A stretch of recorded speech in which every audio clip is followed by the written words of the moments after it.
Desert Sanctuary with Karl and Laura Forehand. Often when we have doubts about religion, or we want to be contemplative, or simply ask questions, it can feel like we are wandering out into the desert. We would like to welcome you to our sanctuary, the Desert Sanctuary. We've tried to pick guests that resonate with our fellow friends and seekers here in the desert. Our hope is that you will find life for your body, soul, and spirit. And now, here is our show.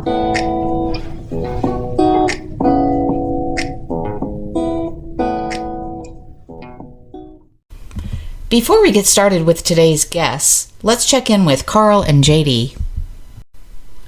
Hey Jordan, welcome back to the show. We're glad you came to hang out in the desert here. We miss you. Always good to be here. So I know you follow the news. Trump predicted that he would be arrested last Tuesday. Still hasn't happened, but it seems like the walls are closing in. I don't know. That's what I'm worried about, though, is because the walls have been closing in on this man since he was in office at the very beginning. It's always the walls are closing in. There's no way he'll get out of it this time. Oops. Well, thus life goes on. It slithered out once again. Just seems to slip out of it. Yeah.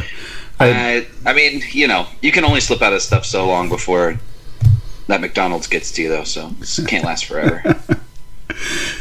I'm personally mad at him for eating so many Big Macs or quarter pounders or whatever he prefers to eat in bulk, and I've had health problems trying to eat good, and people like him survive, even though they turn orange and things like that. It angers me a little bit. There's something about just pure evil and hatred coursing through your veins that seems to keep you. It makes you look terrible, but it keeps you alive for some reason. I mean, you look at people like Mitch McConnell. His hands are turning into all sorts of purple colors, and he's in the hospital all the time. But he just won't die. He refuses to die. Yeah, they have some kind of villain kind of purpose. He keeps you alive. Yeah. Yeah. So that goes kind of contrary to everything we thought. Maybe we should have started out angry and ate a lot of McDonald's and commit a lot of crimes, and you'll live a long time. I think what it boils down to is you just have to, I think as long as you're rich, you'll be all right. Yeah, something about that. That's the missing part of the equation, is you just don't have an insane amount of money. So if you have a lot of money, if an insane amount of money, you're real famous, you either die at 42, seems to be the magic number, or 44, or you live to be 96. Ex-presidents who go through so much stress live a long time usually, right? I don't know if they have magic IVs or something. Maybe it's maybe it's weed or something. I don't know what they do. I'm not sure. I know Obama smoked weed. I don't know if he smokes weed now, but was he the one that didn't inhale, or Jimmy was that Carter? Clinton? Who didn't inhale? Clinton? That was Clinton. Clinton didn't inhale. I think he got his high from other activities. Yes, that he didn't inhale.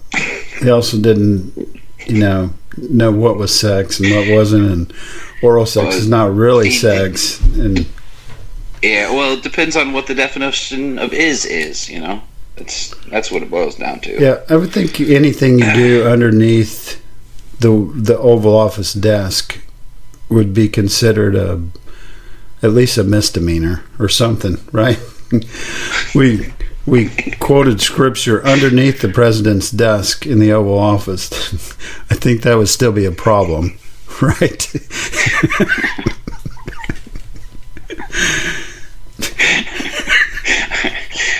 I would have to assume so, but I don't know. Maybe it's classified. So yeah, But even if it's not sex, it's still something. I would think You could probably get in trouble for just if you had, you dropped your pen and went down underneath the desk. It'd be like, what the hell are you doing underneath the desk? Right? Yeah. We should do some research on that.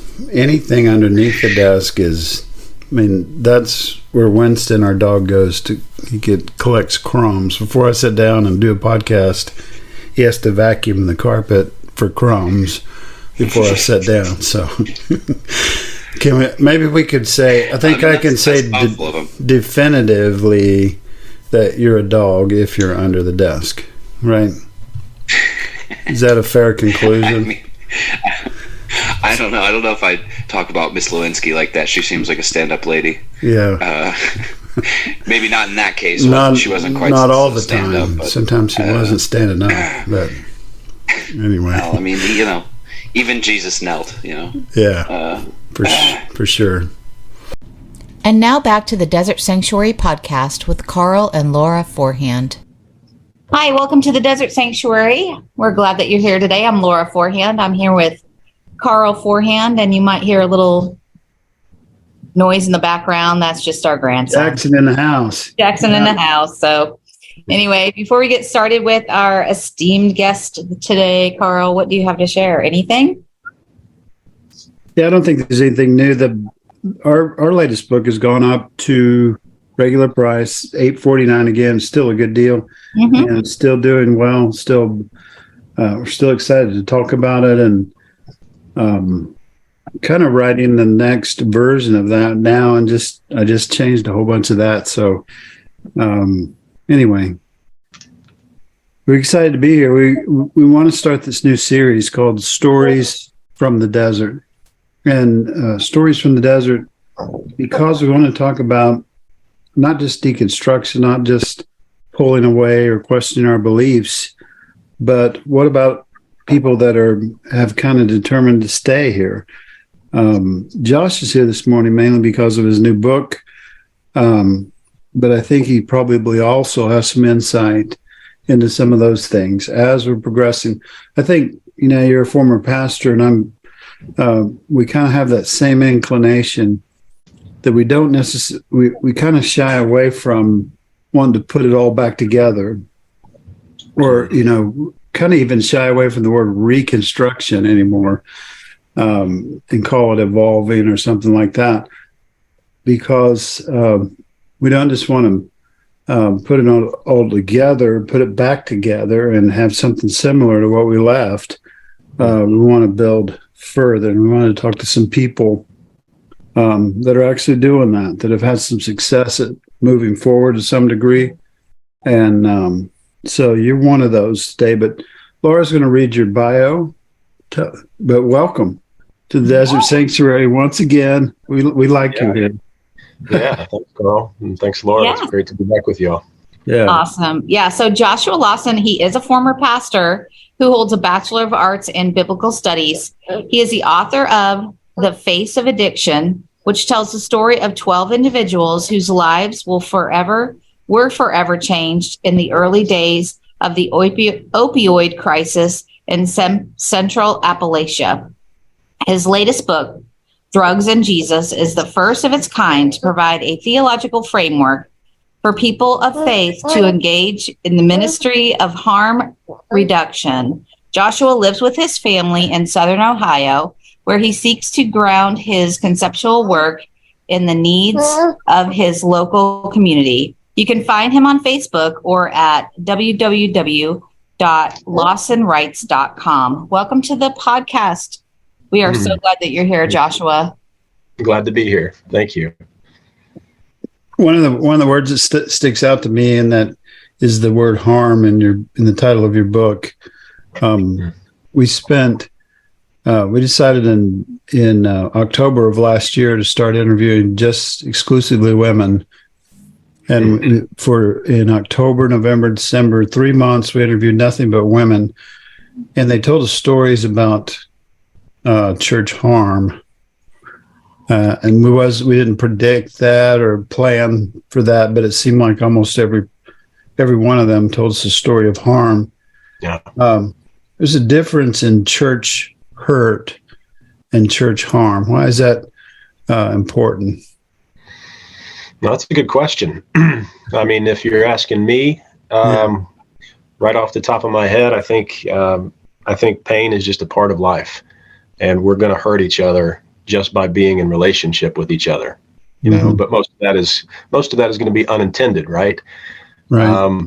I think harm maybe could be used to bring in a whole different, look at that, where, we're talking about things that are intentional, things that are systemic, things that, people expose, like the ladies you talked about, kind of having on your podcast, coming and talking about the things that have hurt them, that just continue to go unaddressed. And I think that's in systems and, religious systems, political systems, all the way across the board. So I think that's how I differentiate between the two.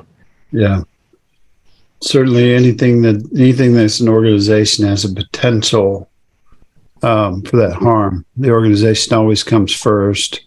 The goals of the organization comes first. The time goes first to preserve the organization. And there's a lot of harm that's done in workplaces, in churches, families, anything that is a group. How I've started using this word nowadays. The word is evolve. I used to hate that word at one time, but as you progressed in your deconstruction, we didn't have you tell your deconstruction story today, but I suppose it might come into play as we're going through this. But how have you evolved in the last few years? I think you're a little like me. You process some of your stuff through your writing. And I enjoyed your first book. I'm enjoying the second one also. And we'll talk about that in a minute. But how have you evolved over the past few years in ways that you could tell us about? Yeah, that's a great question. I do. Yeah, to agree with you there to start. I do process a lot in writing. Yeah, I think it was Gabor Mate once. I read him saying that he writes not so much to be understood, but to understand, like what's going on inside of himself. Be able to put that on paper, put that on the screen, whatever it might be, just helping to articulate our inner experience, how we see the world. So yeah, I totally do that. I do that quite a bit. The last few years, like you, I'm kind of at least tangentially involved with a lot of these deconstruction circles, people who have come out of mostly evangelical churches. So I'm aware, of the history, the trajectory, what's been going on there. I've got my own experiences, my own story, where I see some of the difference between myself and the way a lot of other people at least talk about their experience is, I feel like I've kind of moved beyond the faith, not so much turning back or away from necessarily, but trying to gather up all of the positive elements, the transformative stuff that I found as a Christian and as a pastor even at one point, and include those things, make space for them in my experience. I'm not trying to exclude anything that I've been through, any person that I've been, any season of my life, but then to move beyond it, to transcend it. It's been about, I don't know, maybe going on 5 years ago now. I can remember distinctly kind of beginning to sense God telling me that it was time to grow up and move out of the house, so to speak, in terms of my relationship to the church, to organized, Christianity. Right. And I wrestled with that quite a bit. Eventually, that intuition kind of gripped me and I accepted it somewhat at least. And that's how I framed it since then. And a lot of my activity, a lot of my writing, everything kind of reflects that in some ways, I think. Practically now, the only real involvement that I have ministry-wise with churches is related to the kind of work that I talk about in my first and now my second book, trying to get churches and individuals of faith more involved in addressing the needs of those who have been impacted by the overdose crisis. But as far as pastoring, as far as official titles, involvement in that way, that's in the rearview mirror. And I don't see that necessarily changing because, ministry for me has taken on a far broader perspective. And it's not really just confined to that world the way it once was for me. Yeah. It seems like speaking for me and Laura, I probably shouldn't even speak for her. But it's almost like we want some there's a part of us that wants to get away from all of those labels that had bad stuff in them. But then there's also, a part that wants to hang on to them. It's afraid to release them. Yeah. And so there is good that we can take from a lot of our experiences, even maybe our original home, maybe our original religion, maybe our original place we lived. So there's some good, I call that compost. That's compost going to help us grow, but we grow up out of it or evolve or like you described it. One of the things that does inevitably when we start to grow and realize that things weren't helpful, it leads us to a place where we face our darkness, where we realize we need to heal. And talking about church harm, that's definitely true. What are some ways that you were able to heal? Yeah. For me, a lot of it has boiled down to accepting myself as I am, as a human being, right? So much of the Christianity that I was, taught, that I learned, that I internalized, was very much anti-human, I guess, in some respects. Taking some of the sentiments expressed in Scripture, like deny yourself, Jesus said, take up your cross, but giving that a twist that I don't think he ever intended necessarily, and ending up with this view of my humanity, that there's something fundamentally wrong with me. That's my biggest beef, I think, with the evangelical version of Christianity that I've really attempted to move beyond, is that, no matter what language you apply to it on the back end, language of grace, forgiveness, all of love, all of these things, still at its heart, at its core, at the very fundamental, ground level, there's this idea that God accepts nothing but perfection. And whether that's, I can't be perfect in myself or I have to accept the perfection of Jesus as my own, still we're left with a God who has no time for anything that's not absolutely perfect. But, that's an abstraction. Perfection it's an idea. It doesn't exist in reality. We're human. If you want to call that broken, whatever you want to, however you want to term it, we're just human. Yeah. And that supersedes that whole idea of perfection on which so much of that system of belief is based, and drove me crazy. Still does. I still wrestle with it. I still have lingering, nothing's ever enough. Always struggling for approval, whether that's approval from my heavenly father, my earthly father, other people in my life in general. So, it's taken a lot of wrestling to just shed off that old skin and, emerge as something new, something closer to my, I think, authentic self, if that makes sense. Yeah, I just got chills when you were talking about that. We used to do, I counseled some high school boys, once we had a little group, and I don't think any of them go to church today, but they're pretty good young men. They're getting older now, but we did this ceremony with acceptance. We had the fathers, if there was a father, say, I accept you. Now, yet at the same time, we were teaching a philosophy in general that says you're not accepted. And right. so many of our interviews we do nowadays, when we talk to people, they say, I had to learn to trust myself. Yeah. And my assessment of myself and those kind of things, and my intuition and things. So I think that's insightful. Do you, what would be your advice before we get in? We want to talk about the book, but your advice in general to desert dwellers, people that are on this journey that you're on, that they're trying to, kind of leave one end open. You keep evolving. What would be your advice to those people? Patience. Give it time. And that's hard. That's hard for me to do, I know. So I think it's hard for a lot of people. I really struggle with regrets over the past, anxiety over the future. It's hard to be present sometimes, and I always feel like I'm running out of time. I have this Western linear view of time that, the present moment is this infinitesimally small thing, and it's forever flanked by this, never-ending past and this never-ending future, and the grain of sand of the present moment is always slipping out of my fingers. I always feel like I'm losing time with my kids, losing time, for my goals, whatever it might be. Mm-hmm. And so I'm really trying to retrain my mind, renew my mind to just see, no, that's false. Past and present are constructs, mental constructs. What we have is the eternal now. That's where we're living. That's where God is. That's where life is. That's where reality is. Mm-hmm. And so we lose track of that, though. I think when we're in process, whether that's transitioning out of one belief system to another, we're in the desert, so to speak, the language you use, and it can incite a panic. At least it can in me, of like, mm-hmm. Oh my God, I'm 40 years old. I expected to be so further on at this point, mm-hmm. What am I going to do here? So, or you've got all these questions you can't answer. All this stuff you're trying to sort out and settle on, and you just can't do it. I mean, in time you will. In time it will happen. Mm-hmm. But that's what it takes, is time.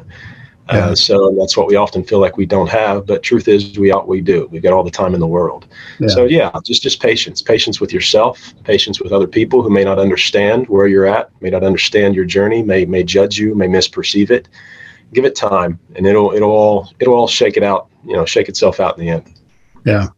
So I told you in the beginning, we like your hair. You've been on the Leaning Forward conference with us at least once, and you've been on here on the show a couple of times, and maybe once, twice. But your first book was called The Face of Addiction, right? Yes. And now you've written a kind of a follow-up, I guess it's a follow-up, but it's called Drugs and Jesus, Where Faith Meets Harm Reduction. Right. Talk to us about, maybe just briefly about the first one, and tell us about this new one that's coming out April 11th, right? Correct, April the 11th. Yeah, so my first book, The Face of Addiction, came out in the summer of 2021. It's mostly a collection of stories, 12 individuals that I know here in Southern Ohio, where I lived, who were impacted by the early days of the opioid crisis.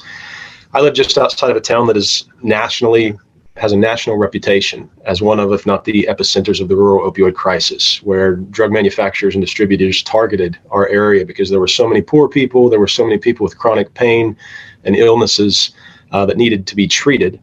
And so they began to market new pain medications like OxyContin at the time, and ended up doing a lot of harm, a lot of damage. And that situation has evolved quite a bit over the past 10 years to street heroin, now to fentanyl, which is being cut in the illicit drug supply and has led to unprecedented numbers of accidental drug overdose deaths. Now, accidental overdose kills more people under the age of 50 than anything else in the United States, which is crazy to think of. But that first book, I told the story of 12 individuals who had been impacted one way or the other. I tried to represent a broad spectrum of individuals coming from all different places, and with the overall goal of just humanizing individuals who our society often stigmatizes and alienates. And it was kind of bookended by a little bit of the history of the crisis in my area, my involvement in the work, and then next steps for people who wanted to further educate themselves. So I like to tell people that book was written to bring them to kind of the edge of involvement in this type of work, whereas my upcoming book, Drugs and Jesus, was written to kind of push people over the edge and say, okay, people of faith, communities of faith really can't afford to sit this one out. If they want to be serious about following Jesus in service to the most vulnerable members of their communities. People are dying, like I said, in record numbers before their time, premature. Anyone and everyone from every demographic of society has been touched by this in some way. And so we have these Christians in these churches who claim to follow Christ, right? And so Christ offers himself as an object of faith to say, hey, if you can't see the image of God in, I'm thinking of Matthew 25 here, the least of these, my brothers and sisters, he calls them, those who are sick, those who are in prison, those who are hungry. We could easily stick in there those who use drugs, those who struggle with an addiction. Whatever you've done to them, you've done to me. So if you can't see the image of God in them just for who they are as human beings, precious value just for that, then see Christ in them. See me in them and serve me there. So that's the whole premise of the book, is encouraging people of faith, specifically evangelical Christians, because that's kind of my background. That's my tribe from which I hail. Yeah. And, giving them a framework, those who are compassionate, who have a social conscience, from among the evangelical world, and who want to be helpful in this crisis, but really don't know where to start and feel a need for a theological foundation from Scripture to help motivate them to get involved. So that's what the whole thrust of the book is about. Yeah. So you mentioned the least of these. It was amazing during the pandemic how our focus got so off of the least of these, the most vulnerable. Our grandson's disabled, and he was one of the most vulnerable older people. And it was amazing how much the people of God weren't concerned about the least of these and became concerned of things like getting their hair done, not having to wear a mask and things like that, not assembling together, even though they can do that in different ways. It's really eye-opening when we're faced with a crisis, whether, no matter what you believe, if you're a Buddhist or a Christian or whatever, now's the time. Now is the time when you could show so easily show your love and compassion for other human beings that are vulnerable. But we don't tend to show up, do we? And we're not. Not all the time. Yeah, unfortunately, not all the time. Historically, the church has been at its best when it does that. Responding in times of crisis, laying aside the theological squabbles, the right and the wrong, but just meeting people where they're at their point of need, motivated by their faith, which I think there's a rich heritage, within the Christian tradition, whether it's evangelical or not. I think that maybe evangelicalism is the more shallow of many of them, but it's all there. And that's been a driver throughout Christian history of so many, works of compassion, mercy, and solidarity, walking with those who are suffering. But yeah, you're right. At the same time, though, we often get it wrong. And when we do get it wrong, we get it real wrong. And really, there's no excuse for it. Honestly, if you're going to continue to claim to follow Jesus, claim you have a transformative faith that is, in many cases, people would say the only way, right? The only way to God, the only thing that can actually transform a human heart. And yet it looks just so much like anything else. And when a crisis like the COVID pandemic or the overdose crisis rolls around, and here we are just sitting twiddling our thumbs, judging people or throwing in with the crowd that says we should just cut off the most vulnerable, don't worry about them, cut off the weakest link. You just can't do that and still call ourselves Christians. That's a lot of the premise of the book. And I try to present that in a very challenging way, but also a very gentle kind of pastoral way for those who need the encouragement. But also, I try to dance around, the toes as much as I possibly can in an attempt to sympathize with people, meet them where they're at, and get them involved. But again, at the same time, when so many people are dying, so many people are suffering, the sensibility of the, old lady in the pew should not be our primary concern, right? We got to hit people with the truth here and let them know what's going on. So you mentioned yourself. I heard you say a pastor. You're not the pastor of a church right now. Not being paid to be a pastor, basically. Nope. But do you still, like, we kind of feel this way sometimes too. We wanted to just, when we left the church, we wanted just to sit on our porch and mind our own business. And we couldn't totally, right? We're still introverts. We still are home a lot. But you still, to me, sound like you have that pastor's heart. Can you talk about that? Describe a little bit how it's different, maybe? Yeah, it's different in that I finally reached a point in my life where I feel like I can start to be helpful, genuinely helpful to other people without requiring them to believe what I believe, to adopt my framework, whether that's a Christian framework or any other kind of ideology. I'm not trying to make converts, right? In the way that I often, because we had this idea that this is ultimately what people need, right? We got to save their souls. Right. We can give them bread, we can give them water, things, but that's just temporary. The real thing is we got to get them converted, right? And so I think I finally reached the point where I can be helpful. And if that's a person's framework, if that's what they're working with, I can enter into that. I can speak the language. I can use all those points. But I can do it just as easily or increasingly so with people of other belief systems and other frameworks as well, without calling them to step into my world and become like me in order to receive my help or whatever it might be. So that's been really liberating. part of the process for me. Yeah. Yeah. Those are some of the people that I respect the greatest out here in the desert, out in electronic world, and whatever you're going to call this, where we're at. Is they say, you corner them on their beliefs and say, what do you believe in? And they're very upfront that, hey, I'm not evangelistic about this. I'm not trying to convert you. But here's what I think. Here's what I'm seeing at the time. This is kind of what I believe. But it's almost like we need to get out of that mindset of having to convince each other, that it's all about what you believe or what you don't believe and all those kind of things. And then we can get down to the real stuff, which is why we formed the church in the first place, which is why we got into the ministry in the first place, was to help people, to genuinely help them and not just whatever we do most of the time. Absolutely. So, what suggestions you have for people in this?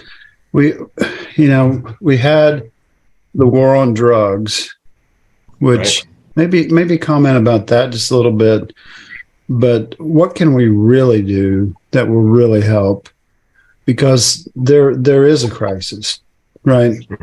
There's still a crisis. The war on drugs didn't fix anything, really. Talk about that a little bit, and what can we do? Yeah, that's a loaded question, and I addressed that in the final chapter of my book, kind of a now what chapter, how to find your lane on the harm reduction highway, where I give suggestions, you kind of using the analogy of, exiting the back road, taking the off ramp, getting on the highway, of where a person or a community might land in terms of actual practical involvement. And it all is facilitated by ongoing relationships with people who use drugs, in this instance, the marginalized, actually getting to know and hearing from folks who have been marginalized in our society, because the view of the world looks different from the margins than it does from the centers of power, right? Yeah. And that's, you see that in Jesus's ministry. Where did he go immediately? He went to the margins. That's where the message of the kingdom of God was well received. That's where it came in power, not at the center, not at the halls, not in Caesar's, palace. Right. So, beginning with that, cultivating these types of relationships with folks who've been marginalized in our communities, listening to them. I talk a lot about this in the book, listening and learning from the wisdom of the other. The other, that's a theological concept. That could be applied to anyone who's outside our circle. So if that's, we're talking to evangelical Christians, anyone outside that fold. I talk about how Jesus' disciples were Jewish. Jesus was Jewish. He had a clear intent and a mission only to go to the Jewish people, but he kept running into folks who kind of, it almost appears like, changed his mind about that. The Syrophoenician woman who called out for help, and he ignored her at first. And then eventually, she kept crying out. She was desperate. And then he refers to her as a dog, which is a common Jewish epithet for non-Jewish Gentile people. And then finally, she says something that arrests his attention, causes him to stop, and he calls her woman. So you see like the process from dehumanization to humanization occur in that exchange with Jesus and the Syrophoenician woman. And then he points to her and he says, look, I've not seen this kind of faith in all of Israel. Or he remarks, and he points it out to his disciples and says, look at this. God is just as active, just as present, just as concerned in folks outside your circle as he is with you. So enlarge your perspective here, guys. Enlarge the circle of your compassion and see that, this God thing, this thing we're in on here, it's not confined to us. There's people we don't even know about who already are involved. You don't got to go proselytize and make them converts. God's already there. He's doing something, and you need to humble yourself and learn from them. So I talk about that throughout the book as well, how we can do that. When it comes to the war on drugs, yeah, you're right. It's proven an utter failure. I explore that in a couple of the chapters toward the end in a way that at least I've never heard done yet in terms of connecting Jesus' call to be a peacemaker with the war on drugs, ending the war on drugs, because it has created so many intended and unintended harms, additional harms on the marginalized folks in our communities. So, I think I kick it off with a quote from Martin Luther King Jr., who used the parable of the Good Samaritan. And he said, eventually we got to come to see that flinging a coin to a beggar is not enough. we've got to restructure the whole system that produces beggars. And I apply that, to this conversation about the war on drugs, its failures, how it continues to perpetuate the harms felt by people who use drugs, and how really, if we want to be committed to this as Christians, we need to make peace by advocating for and in some way contributing toward the end, the abolition of the war on drugs. Mm-hmm. So that's a big task. That's a big goal. Mm-hmm. But when it comes down to the individual level, get to know your neighbor, learn how to carry naloxone, learn how to recognize the signs of an overdose and respond, because that can be a very practical way to express your faith. And I explore that in the book as well. Naloxone is literally a lifesaver. A person can be at the point of death. They can take a shot of that up the nose, and it literally resurrects, brings them back from death. So that's a very tangible way for a Christian to express their faith, is to be in on that harm reduction in some way, shape, form in their community. Mm-hmm. So a lot of what you talk about is the opioids and so on. We just legalized cannabis in Missouri for recreational use. Thoughts on that part of the equation? Yeah, I'm in favor of decriminalization for all the reasons we've discussed, and more so. I think the best evidence out there, and most of it's, some of it's upcoming in states, now in the United States, who are moving in this direction. But I'm thinking of countries like Portugal, the Netherlands, where they've pursued more wide-scale policies of decriminalization and moving toward harm reduction as a social policy model. And it's led to decreases in crime, drug-related crime. It's led to decreases even in the rates of recreational drug use and addiction, which that's a common idea that people have. If we let up, if we pull back the reins on the war on drugs, then everybody's just going to become addicted to drugs overnight. Our kids are going to start using, and the evidence in countries where they've moved in this direction says no, it's actually the opposite. When we direct our funding towards education, awareness, treatment for those who need it, social services of support, because it's often traumatic elements and socioeconomic conditions that lead people into chaotic drug use and addiction. If we address those things at the root, we don't got to punish people. You find more so, and we have better, more positive outcomes. So I'm excited to see, the outcomes of some of these experiments in states like that. And hopefully they've got some good people on the ground tracking the data so that they can come out in a few years with stories about the net positive impact of it all. Yeah, that's good. What would you recommend, just because we're talking to an audience that's out in the desert, that's deconstructing, that's evolving, that's working on moving on down the road? Do you have any practices? Of course, the practices are personal, mm-hmm. And they don't want to prescribe them for anybody else. But what has worked for you? What's kept you focused on this? On those simple but great principles of the least of these, love and compassion for others, and so on. What keeps you focused? What works for you right now? Yeah, honestly, over the past 6 months or so, I've been using a type of prayer called the welcoming prayer. Mm-hmm. It's kind of a form or an offshoot of centering prayer, mm-hmm. which takes us back to the Trappist monk Thomas Merton. More popularized by Cynthia Bourgeault. She's got a book called Centering Prayer and Spiritual Awakening, mm-hmm. That a friend shared with me. It's a form of, more meditative prayer than anything else. Apophatic prayer rather than cataphatic, which means it's not about a bunch of words and forms and things we imagine in our mind, talking to God about what we need and this and that, but rather of going down into our hearts and just kind of experiencing that stillness and that emptiness there. And she describes a version of it that I've been using, the welcoming prayer, to help resolve emotional conflicts, right? That's how at least it works out for me. And what that looks like is when I experience those dark parts, like that you mentioned earlier, what maybe Carl Jung would refer to as the shadow, that shadow work type stuff, the things that formerly as a Christian I would have tried to deny, suppress, fix, save, overcome. Yeah. Now I'm learning to welcome them, befriend them. So when I experience some type of fear or anxiety or something that, in the past I would have looked at it as a form of non-faith, to entertain those thoughts or those feelings. Now I approach it with this welcoming prayer, which is just what it sounds like, so it's just welcoming those aspects of ourselves in this inner kind of meditation that we've traditionally been afraid to embrace for one reason or the other. And that's helping me learn how to love myself, which then, funny enough, turns out then to help me learn how to love and accept other people as well.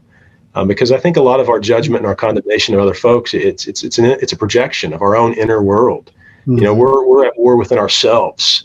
So I think Paul even talked about that. He said, "You who judge another, don't you know that you do the same things?" So it's this unconscious mechanism where we're trying to take the things that we haven't been able to resolve in ourselves, and resolve them in other people. Toss them out there and say, I struggle with anger, whatever, and I lose control. So I condemn it in other people. And that's my way of trying to solve the problem, because I don't know what to do with this war or this division within myself. So the welcoming prayer, I know I've not done justice to describing it, but if your readers are interested, they can look up Cynthia Bourgeault, Thomas Merton, and find a wealth of stuff about that. But that's been a practice that's really helping me quite a bit lately. Yeah. I would say by far, and the 250 people we've listened to their stories and so on, by far the thing that reoccurs the most is they talk about, eventually I had to go inside, and then I learned to trust myself. Mm-hmm. And at some point that leads to healing, which is what you're talking about, that at some point I encounter my darkness, I encounter the things, and I make space for them. I listen to them. I feel them. And then it integrates back, and I'm able to move forward and move forward with more peace and so on. But it kind of boils down to, Karl, it started for me when I went inside and started to trust myself, started to listen to myself. And we hear that story over and over and over again in slightly different ways. So it's convincing to me that it's not just a theory, it's not just a creed or something that people heard from someone else. It's something they're actually experiencing, right? And like you said, it's those types of prayer. I began with centering prayer also. I just kind of built from there. And now we've experienced some other things, and all of it's helpful. But we asked this I may have asked this to you before, but before I ask you the big question, let me give you the big question. So the big question is, what would you put on your billboard? Okay, so be thinking about that. But I want to do a little lightning round with you since we got a couple of minutes. These are the words that emerge when we talk to people. Just give me your maybe one sentence, or it's a lightning round, so you can't talk very long. Okay. So one of the words that emerges is authenticity. Talk about authenticity and how important that is, real quick. Yes, authenticity is something that I think a lot of folks in the desert might struggle with, because they've been conditioned to not be authentic so that they can be accepted, so that they can find belonging in their community or their tradition or whatever it is. So there's this constant war between authenticity and attachment. And most people, if they have to sacrifice one for the other, they usually sacrifice the authenticity for the attachment so that they can still belong, in this group that they're a part of. So it's very important to find ways to discover your authentic self and live out that with people who are safe, with people who are not going to require you to sacrifice that to belong. Mm-hmm. What about the word compassion? Comes up a lot. Mm-hmm. Why is compassion important? Yeah, compassion is the founder of internal family systems therapy remarks, and I agree, that compassion is a spontaneous act of our authentic self. And so when we finally do come to that place of healing and wholeness, we find that compassion is part and parcel of what it means to be human. We have this natural inclination to suffer with our neighbor. And that's what the word actually means, is to suffer with. So it's in some way to get inside of their world and try to imagine what it's like from where they sit. Because we can't just assume that we know that, because we don't. There's this huge gap between my subjective experience and yours. And I can't assume that you see the same things, that you understand the same way, that you even are working with the same definitions. So to try to imagine, what's it like for Karl? What's it like, for the things he's going through right now in his life? How does that color his view of the world. And so to begin to try to understand where you're coming from helps me to understand what you need, so that then maybe I can help you get what you need. And I think that's what genuine compassion is all about. Yeah. The word you talked quite a bit about was acceptance during this. So I'll give you just kind of our unique take on acceptance. And if you have anything to add, go ahead. But acceptance to Laura and I initially usually sounds like a cop-out. If I accept it, then I'm just, I'm not doing anything about it or whatever. Yeah. But we've learned to kind of retranslate acceptance to it is what it is. Mm-hmm. If I begin there, then maybe I can do the appropriate thing, respond the appropriate way or whatever. But anything else about acceptance before we move on? No, I love that. I think that's true. Acceptance is this commitment to deal with reality as it is. We're not going to try to pretend it's something different. We're not going to pretend like that we have this godlike power to change it. Mm-hmm. If we can change anything about ourselves, it has to start with acceptance. That's like the conundrum, the paradox. Mm-hmm. You can't actually change anything that's worth changing until you first accept it as it is. That's true of ourselves, other people, systems, the world around us. First, we got to start with just where we're at, and it's hard to do that sometimes. Yeah, it's good. It's really good. I think I'm going to let you off the hook. I won't give you any more because I want you to talk about your billboard. If you could had a billboard that everybody could see. Probably talked about this before, but new listeners, different people, different time. What would you put on your billboard? So right now, the thing that's big for me is a phrase that Howard Thurman used, and it's listen for the sound of the genuine in yourself. That would be my billboard message at this moment. We live in a world, increasingly so, that's just so full of voices. From the moment we can articulate our own words as a child, all the way through, we're bombarded by voices that are telling us who we are, how we should think, what we should believe, how we should act. Yeah. And it's easy to miss all your life, to miss the sound of the genuine in yourself. What is it about you that makes you you? What is there uniquely that you have of you, of God in you, that no one else does? And that's the place where you can live in peace, and that's where you can make the most positive difference in the world when you live from that place. I don't think many people ever really get a hold of that and live from that place, at least for long, maybe sporadically, because there's just so many competing voices. So that would be my billboard. Hey, stop, reflect, be still, listen for the sound of the genuine in yourself. And when you begin to hear it, order your life so that you never leave that place. And that's where you stay, and that's where you live from all the time. Yeah. All right. One more question. So several times you've mentioned, while we've been talking, you've mentioned we're not addressing the root causes. Yeah. Maybe kind of summarize in your mind, what are the root causes? What are those things? Once we get we got a lot of healing to do. We got a lot of self-evaluation to do and things like that. But what are they? What are the kind of the root issues? Yeah. I think the root issue is, a fundamental sense of disconnection that most people live with and most people believe.